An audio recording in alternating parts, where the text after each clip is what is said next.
नमस्कार मेरे प्यारे विद्यार्थियों, स्वागत है आप सबका हमारे इस नए सेगमेंट में जिसका नाम है वीकली एजुकेशनल न्यूज। ये एक ऐसा सेगमेंट होगा जहां पर हम आप सभी के लिए, चाहे आप सीबीएसई बोर्ड से हैं, चाहे स्टेट बोर्ड से हैं, चाहे यूनिवर्सिटी लेवल है, चाहे कॉलेज लेवल है, चाहे कॉम्पिटिटिव एग्जाम्स हैं, उन सभी के रिगार्डिंग हम आपके लिए वीकली बेसिस के ऊपर न्यूज लेकर आएंगे ताकि आपको सारी जानकारी एक ही प्लेटफॉर्म पर दी जा सके। आज हमारे पास ये फर्स्ट सेगमेंट है जिसके ऊपर आज हम डिस्कस करेंगे सीबीएसई के क्लास 10th और 12th टर्म 1 के रिजल्ट के बारे में।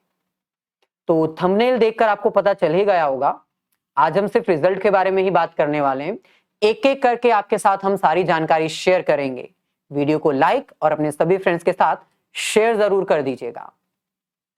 तो प्रस्तुत है आपके सामने पहली न्यूज जो कि रिजल्ट को लेकर है, यानी आखिरकार क्लास 10th और 12th का रिजल्ट आएगा कब। तो भाई मैक्सिमम स्टूडेंट्स को तो ऑलरेडी पता है, सीबीएसई की ऑफिशियल वेबसाइट पर अभी कोई अनाउंसमेंट नहीं हुई है, लेकिन रूमर्स जो हैं वो मैक्सिमम यही हैं कि जनवरी में ही ये रिजल्ट अनाउंस होगा। लेकिन जनवरी के कौन से वीक में, इसकी परफेक्ट कंफर्मेशन तो किसी के पास भी नहीं है, लेकिन हाई चांसेस हैं, हाई रूमर्स हैं, स्ट्रॉन्ग चांसेस है कि सेकेंड वीक ऑफ जनवरी आपका ये रिजल्ट जो है वो अनाउंस हो जाएगा। अब बहुत सारे स्टूडेंट्स को ये डाउट होगा कि रिजल्ट आने में इतना टाइम क्यों लग रहा है, ओएमआर शीट है। सीबीएसई जो है वो कह रहा है कि डायरेक्टली हमने उसको एग्जामिन करना है, मशीन्स के थ्रू प्रोसेस करना है, तो आपका रिजल्ट तो बन जाना चाहिए। लेकिन भाई आपको पता है इंटरनल एग्जाम्स भी कंडक्ट किए गए थे जिसको आप प्री बोर्ड कहते हो, इंटरनल असेसमेंट्स भी आपके टीचर्स के द्वारा दी गई थी, प्रोजेक्ट फाइल्स भी आपकी हुई थी, प्रोजेक्ट्स भी प्रिपेयर करवाए गए थे। तो उन सब मार्क्स को कलेक्ट किया जा रहा है, कंपाइल किया जा रहा है, फिर आपका रिजल्ट बन रहा है। तो अप्रोक्सीमेटली सेकेंड वीक ऑफ जनवरी तक आपका ये रिजल्ट तैयार हो जाएगा। इसके लिए आप वेबसाइट जरूर चेक करते रहिएगा और हम भी आपको टाइम टू टाइम इन्फॉर्म करते रहेंगे। सेकेंड, जो सबसे ज्यादा जरूरी है, no fail policy of CBSE for term 1। ये सबसे बड़ी खुशखबरी है सभी स्टूडेंट्स के लिए।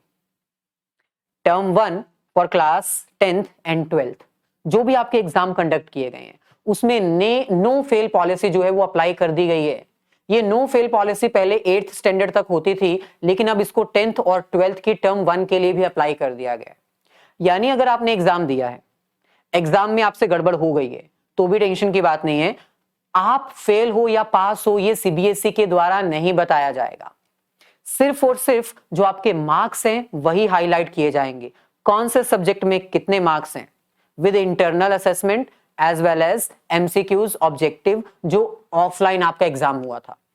सो आप किस सब्जेक्ट में फेल हो, किस सब्जेक्ट में पास हो, कोई हाईलाइट नहीं किया जाएगा, कोई अंडरलाइन नहीं किया जाएगा, कोई रेड कलर का सिंबल नहीं दिखाया जाएगा, सिर्फ और सिर्फ आपको मार्क्स दिए जाएंगे। अब सीबीएसई ऐसा कर क्यों रहा है? सीबीएसई का कहना है, जो कि उसकी ऑफिशियल स्टेटमेंट है, कि आपका जो एग्जाम है टर्म 1 का हुआ है जो कि 50% सिलेबस है।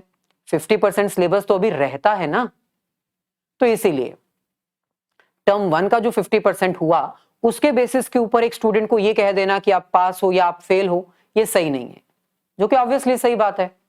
तो सीबीएसई की इस नो फेल पॉलिसी के लिए तो भाई उनको इनाम दिया जाना चाहिए कि भाई उन्होंने एटलीस्ट इतना तो समझा कि 50% सिलेबस है। तो क्योंकि 50% सिलेबस ही आया था, इसलिए नो फेल पॉलिसी की स्ट्रेटेजी को फॉलो करते हुए किसी भी स्टूडेंट के लिए फेल या पास का वर्ड यूज ही नहीं किया जाएगा। इसके बाद थर्ड, भाई बहुत सारे स्टूडेंट्स ये जानने के इच्छुक हैं कि अगर टर्म 1 का हमारा एग्जाम छूट चुका है, टर्म 1 में हमारा एग्जाम जो है वो छूट चुका है, हम एब्सेंट हो चुके हैं, तो क्या होगा? देखो 2020-21 के सेशन में क्या हुआ था, एग्जाम कंडक्ट करने के बारे में कहा गया था लेकिन हुए ही नहीं। उससे पहले सेशंस में जो था उसमें भी कोविड आ चुका था, जिसके कारण कुछ एग्जाम हो चुके थे, कुछ नहीं हुए थे। सो जो भी स्टूडेंट्स एब्सेंट रहे ड्यू टू कोविड सिचुएशंस या फिर अदर रीजंस के कारण, उनको ऑन एन एवरेज मार्क्स देकर पास कर दिया गया। सो पेंडेमिक के कारण जो स्टूडेंट्स पहले एब्सेंट हुए थे उनको तो ऑन एन एवरेज मार्क्स देकर पास कर दिया गया, जो बाकी सब्जेक्ट्स के मार्क्स थे उनका एवरेज एब्सेंट के टाइम पर लगा दिया गया। लेकिन अब टर्म वाइज आपका जो सिलेबस है वो डिवाइडेड है। अगर आप ऐसे स्टूडेंट हो जिसने टर्म 1 का एग्जाम नहीं दिया। तो टर्म 1 का एग्जाम अगर आप नहीं दिए हो तो आपका एब्सेंट फिल किया जाएगा, यानी आप एब्सेंट हो ये माना जाएगा। सर एब्सेंट हूं ये माना जाएगा, आगे एग्जाम होंगे क्या दोबारा? टर्म 1 के जो स्टूडेंट एब्सेंट है उनको दोबारा एग्जाम देने को कहा जाएगा? तो इसके रिगार्डिंग कोई क्लैरिफिकेशन सीबीएसई की तरफ से अभी तक नहीं आई है। यानी अगर टर्म 1 में आप एब्सेंट हो तो दोबारा एग्जाम होंगे या नहीं होंगे अभी सीबीएसई ने बताया नहीं है। लेकिन हाँ, स्ट्रॉन्ग चांसेस हैं कि सीबीएसई दोबारा एग्जाम ना ले और वो क्या करे, टर्म 2 का वेट करे। टर्म 2 में आपको एब्सेंट नहीं होना है, उसमें आपका फाइनल रिजल्ट प्रिपेयर किया जाएगा। टर्म 1 में अगर आप एब्सेंट हो चुके हो, आपका कोई एग्जाम छूट चुका है, तो दोबारा शायद एग्जाम ना लिया जाए, लेकिन टर्म 2 में उसको कंपाइल किया जाएगा और टर्म 2 के अकॉर्डिंग आपको फर्दर रिजल्ट्स प्रोवाइड किए जाएंगे। हाँ, अगर टर्म 2 में आप दोबारा से एब्सेंट हो जाते हो तब सिचुएशन क्या होगी, इसके बारे में फर्दर हमें वेट करना होगा। आगे बढ़ते हैं। नेक्स्ट न्यूज हमारे पास है, no marksheet for term 1 exam. भाई टर्म 1 के लिए आपने प्रिपेयर तो कर लिया, लेकिन आपको कोई भी मार्कशीट नहीं दी जाएगी और पास हो या फेल हो ये तो लिखा ही नहीं जाएगा, आपको कोई पासिंग सर्टिफिकेट भी नहीं दिया जाएगा, मार्कशीट भी नहीं दी जाएगी। सो ये स्ट्रॉन्ग चांसेस है कि सीबीएसई आपको कोई मार्कशीट नहीं देगा, कोई पासिंग सर्टिफिकेट नहीं देगा। हालांकि सीबीएसई ने इसकी कोई ऑफिशियल अनाउंसमेंट नहीं की है, लेकिन चांसेस यही हैं कि इसके लिए कोई मार्कशीट और पासिंग सर्टिफिकेट नहीं दिया जाएगा, क्योंकि टर्म 2 के एग्जाम अभी रहते हैं। तो टर्म 2 में जो भी आपके एग्जाम्स होंगे, जो भी आपके मार्क्स होंगे, उसके अकॉर्डिंग आपकी मार्कशीट प्रिपेयर की जाएगी और उसके अकॉर्डिंग आपको पासिंग सर्टिफिकेट दिया जाएगा।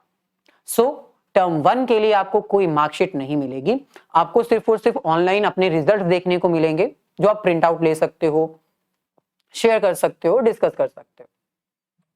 ऐसे ही अगर बात करें अपनी आखिरी न्यूज की रिगार्डिंग रिजल्ट्स, तो रिजल्ट सेकेंड वीक ऑफ जनवरी अनाउंस हो जाएंगे और जैसे ही रिजल्ट अनाउंस होंगे उसके तुरंत बाद आपको वेट करना होगा अपनी सेकेंड टर्म के एग्जाम्स की डेट्स के लिए, यानी एंड ऑफ द जनवरी और beginning of the February month आपके पास जो है वो टाइम टेबल अनाउंस हो जाएगा। जैसे ही आपका टर्म 1 का रिजल्ट अनाउंस होगा उसके कुछ दिनों के बाद आपका टाइम टेबल अनाउंस हो जाएगा कि कौन सी डेट को कौन कौन से एग्जाम्स होंगे। ये एग्जाम ऑब्जेक्टिव भी हो सकते हैं, सब्जेक्टिव भी हो सकते हैं, ऑनलाइन भी हो सकते हैं, ऑफलाइन भी हो सकते हैं, डिपेंडिंग अपॉन द सिचुएशन। इसकी एक्सपेक्टेड डेट क्या होगी? बहुत सारे स्टूडेंट्स को लग रहा है कि मार्च में हो जाएंगे। भाई मार्च में एग्जाम तो तब होते थे ना जब आपका एनुअल सिस्टम होता था, अब ये तो 6 मंथ्स का सिस्टम है, तो एटलीस्ट 4 to 5 मंथ्स आपको टाइम मिलेगा प्रिपेयर करने के लिए। जन, फेब, मार्च, अप्रैल, ये 4 मंथ्स आपके पास डेफिनेटली हैं। अप्रैल के एंड और मई के बिगिनिंग में आपके टर्म 2 का एग्जाम जो है वो डेट्स रहेंगी। तो ये था हमारा आज का सेगमेंट जिसमें हमने आपको सीबीएसई के रिजल्ट्स के बारे में और कुछ इंपॉर्टेंट न्यूज के बारे में अपडेट किया। अगर ऐसे ही आप हमारी फ्यूचर की अपडेट्स भी चाहते हो तो चैनल को सब्सक्राइब कर लीजिएगा, ताकि फ्यूचर में आपको सारी न्यूज अपडेट मिलते रहे वीकली बेसिस के ऊपर।